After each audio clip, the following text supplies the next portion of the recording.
Welcome, beware spoilers. I am Adam. I'm very tired. I have just seen Uncharted. I have not watched the finale of Peacemaker yet. That will be tomorrow morning as usual. But I have watched Uncharted. The first entry in Sony's video game movie fiasco, I think is the best way to call it. It is... Oh boy, this movie was something else. I mean, I've seen documentaries with less exposition dumps all through the entire thing. It's not good. It's not well executed. It's not interesting. None of the characters are worth watching. And here's the thing. I feel like there's a lot of... I've never played Uncharted. I have never played any of the games. The extent of my familiarity with Nathan Drake is that he is a playable character in PlayStation All-Stars Battle Royale. Beyond that, I don't know anything about the character or anything like that. I know he comes from the Uncharted games. I don't know how well Tom Holland fits the role. I know he's charming here, I guess. It's not, anything else. Here's the thing. We're going to end up reaching a point where Tom Holland has this coming out, and he had Cherry, and Cherry was not well received. He had The Devil All the Time, which is also not particularly well received. I think he has kind of positioned himself where he's kind of just stuck playing Spider-Man from here on out. Because it's like, look, he's charming. He definitely has a Michael J. Fox thing going for him in this movie. But it's like, the movie's not great around him, and it's like, it kind of just drags him down to an extent. It's not interesting to watch. Like, I don't give a shit about any of the characters, and the movie is more interested in expositing the relationship between all of these various people, not like, in the distant past and how they relate to now than it is in people here now and all of that. It does the in media res opening, which I hate. My feelings mimic Morty's in Rick and Morty, where it's like, well, why bother doing that in the beginning? Because I have no, what's it called? Now it's like, just start the story where the story starts.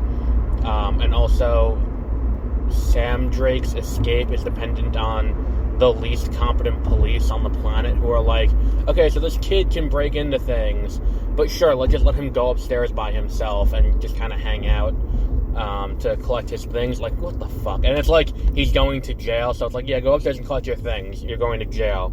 Okay, sure, why not? Like, ultimately, everyone in the movie is motivated by money. The only character who isn't really motivated by money is the guy who is the descendant of the family who financed Magellan's expeditions, and that's because he wants to... No, but it's still motivated by money. It's not like he's like, and we're going to reclaim the family name or anything like that. It's like, no, he just wants money. Because the issue with the family name is that the father is the one who's, like, giving up the family name and being like, look, he's owning the family name. Like, we did a lot of fucked up shit in the past, so we give up all our money, and he's like, we're going to reclaim the family name now. It's not that at all. There's a lot of really weird cuts in this movie and a lot of really weird editing choices. One of my pet peeves is when they cut in the middle of dialogue to another shot, and it's very obvious that the shot they cut to, the person who's talking is not talking in that shot, especially from back shots. That annoys the crap out of me, because it's just lazy. Like, I'm not going to sit there and try to sync up the mouth as the movie's going on, but come the fuck on. And the problem with a video game movie compared to playing with a video game is, number one, the video game, you get substantially more time to unfold the story. Not just through interactivity, but you can have an 8-10 hour story, even going so far as, like, in the up to 20 hours, there have been games that up to 40 hours of just pure story. And it's like, look, I don't need to get into, like, how that's different from a 2-hour movie that, is not even 2 hours. It's like, I don't think it's necessarily a thing that, like, needs to be explicitly stated, but there is a fundamental issue, a difference between me telling a story that only lasts 2 hours and me telling a story that lasts 20-30 hours, and regardless of gameplay involved and all of that.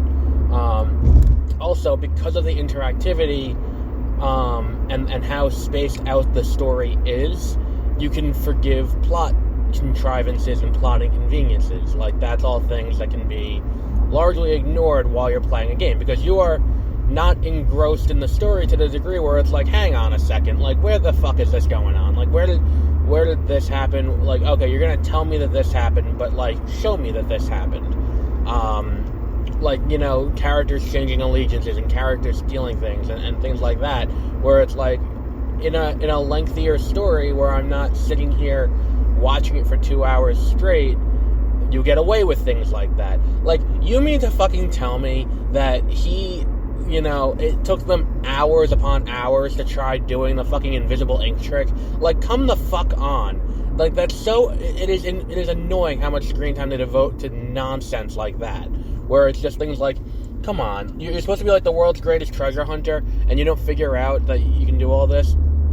And there are things that, like, watching it, if you're playing a video game, you're willing to put aside, because there is a certain, like, disconnect between reality and the game, because the game doesn't look real. As real as graphics get, there still is I am playing a video game, this is not real life. But watching a movie in live action, you're going to still have that problem. Where it's like, I'm looking at this and I'm seeing, I'm seeing Tom Holland do things that, I mean, he probably could do in real life, but it's like, come the fuck on. Like, it's just, there are things there where it's like, the laws of physics dictate that he would have broken his leg and his leg would have been ripped off, like, about 10 minutes ago. And it's like, there are things where it's like, oh, the wind opts to suck people out of the room rather than, do it, it's at need rather than just constant, which is what it would be. It's like, there are things like that, playing a video game where that would be a quick time event that you can kind of understand, like, oh, okay, like, that works there, but in the context of a full movie, it's kind of like, what the fuck? Like, there are a lot of things in this movie that I'm just like, this is not interesting to me. Like, watching them go through the, like, and that was part of it too, where it's like, you mean to tell me they couldn't figure out that, there are these matching holes, one in this Papa John's in a wall that's glassed in, and one in this underground bar, and people couldn't figure out, like, oh, wait, maybe these things are related. It like, and then on top of it, it's like, oh, they're not going to make that into, like, a historical site. And then the whole thing where it's like, oh, we have this, tunnel that suddenly becomes industrialized, so it's going into a bar. And it's like, how the fuck does that happen? Like, it's so silly to me, where it's like, that kind of thing just, happens. There are so many things that happen in this script that it kind of feels like they didn't know how to handle the movie. And they were just like, close enough, fuck it, People will see it anyway because it's got, it's based on Uncharted. People love Uncharted, but Uncharted is also not something that people are particularly, enthusiastic about in this day and age. Like, Uncharted was popular back then, but Uncharted's not popular now. And I feel like that's the kind of thing they were like, oh, okay, people will see it because it's got the logo on it. People will recognize the name and they'll go see it. And as a result, they were kind of like, oh, well, it's not great. And then we look at, like, all the other things that have kind of happened, like, other video game movies that have happened and have been successful, like Sonic the Hedgehog, which there was a trailer for before this, and I cannot wrap my head around the fact that, we're getting a Sonic the Hedgehog movie. It is Sonic 2, and there is a, what's it called, there's a, like, the assistant Stone is working in a coffee shop, and there's a Dr. Robotnik's Mean Bean Machine Easter egg on the board behind him, and yet, you have Knuckles there, and he's playing, and he's being played by Idris Elba, and you have Tails, voiced by Colleen Shaughnessy, who voices him in everything else, and it's like, you see these things, and you're like, oh, like, this, could have worked, but, again, I feel this thing where it's like, why are we doing things as movies? Or not being willing to look at things as, we can do this over multiple movies. It doesn't have to be now. A lot of the problems that I have with this movie in terms of pacing and in terms of the story being told the way it is come down to the fact that it feels that they there should have been another movie in between Part A and Part B. Like, over the course of this movie, we find out that, he has a brother in the beginning. The brother's been on the run. The brother is missing. The brother is dead. Sully knew the brother was dead and didn't tell him, and then all of that. The impact of Sully not telling Nathan that his brother is dead doesn't have the emotional resonance, because at the point that this happens, it's like the midway point of the movie. We've only known these characters for like an hour. Like, if they had more time to develop these characters and it didn't just, go like, oh, okay, he's using him. Like, yeah, we know this. Like, that's been the paradigm of the relationship since it started out, is that we know that he's being used openly by, what's his name, by Sully. Like, it's not a thing where it's like, oh, well, what could be causing this? It's like, no, we know. It's fairly explicit what's happening in this movie. There is no confusion to be had. And I feel like that's kind of a mistake the movie has, is that there is no feeling of, there is no time to develop the characters. When they're trying to do what are ultimately character moments, they fall flat because there's no one there to, guide. Like, there is no guidance besides just, this is the protagonist and you're supposed to feel this way because it's the protagonist. Well, that's not enough. It's really not enough. You have to sit here and you need to lay out for me that this character has needs and wants beyond they all want money. That's not enough to cut a conflict of the movie out of. It's like, oh, all these people want money and they're all willing to double-cross each other. It's like, well, you know what the problem is? It's like, everyone could... It's so stupid, where it's like, you got $4 billion in play. It's not like it was $4 million. It's $4 billion with a B. Like, there is a, there is a world in which that's a shareable amount of money among 4 people. Like, or 3 people, really. Because, the other girl, whose name I'm forgetting, doesn't have doesn't have a cut in this with Sully and I won't say Mike, but Nathan. Like, and that's a big part of it, where it's like, if they could all work together, a 3-way split of $5 billion is a pretty good cut. Like, it's so stupid that it's like, well, instead of all of you, it's basic game theory, which is the kind of thing that has been popping up more and more in movies and in video games and in TV.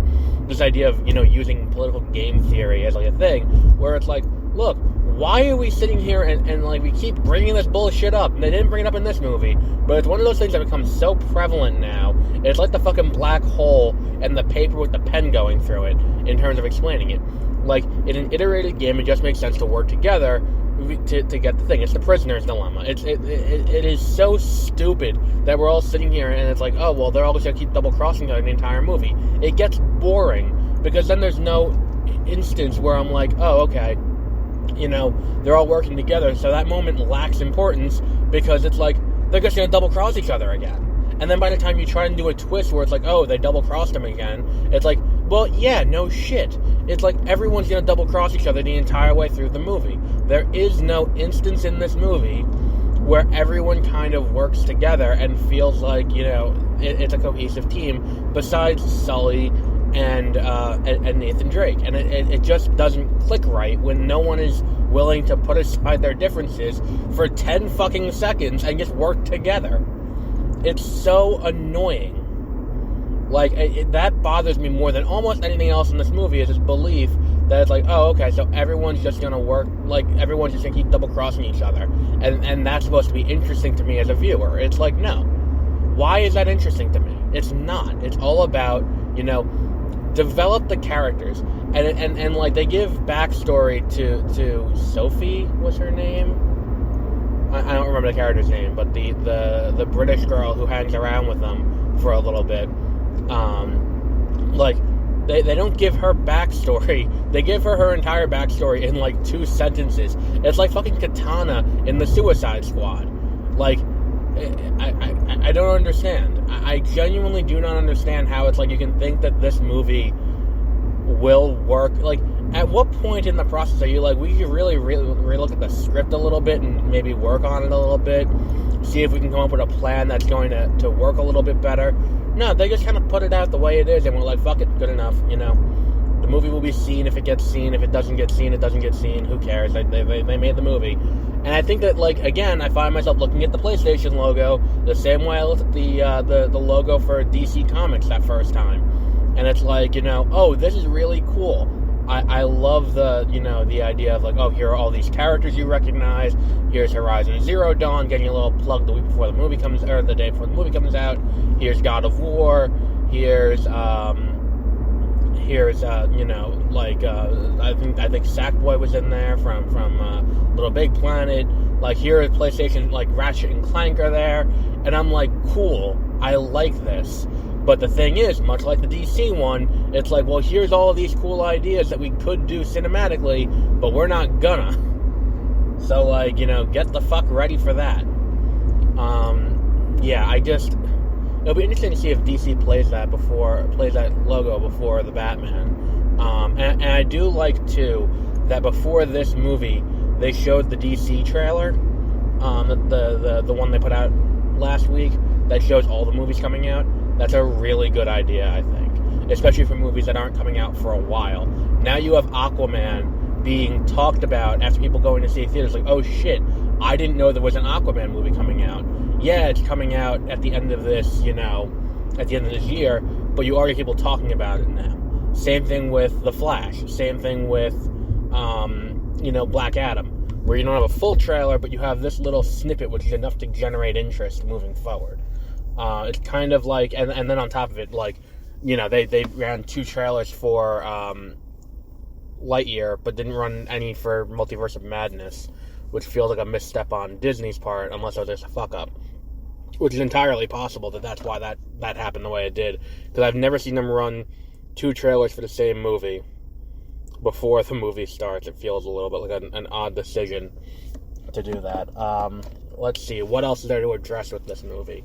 The in media res, I think I very briefly touched on it, where it's like, what you do when you do that as a filmmaker is you immediately remove all stakes for any character who we've seen in the, beginning part. So we see Nathan Drake in that beginning part because it's the scene from the commercial of him on the, the supply drops hanging off the back of the plane. So it starts there. And, okay, cool. And then we gotta move up until that point.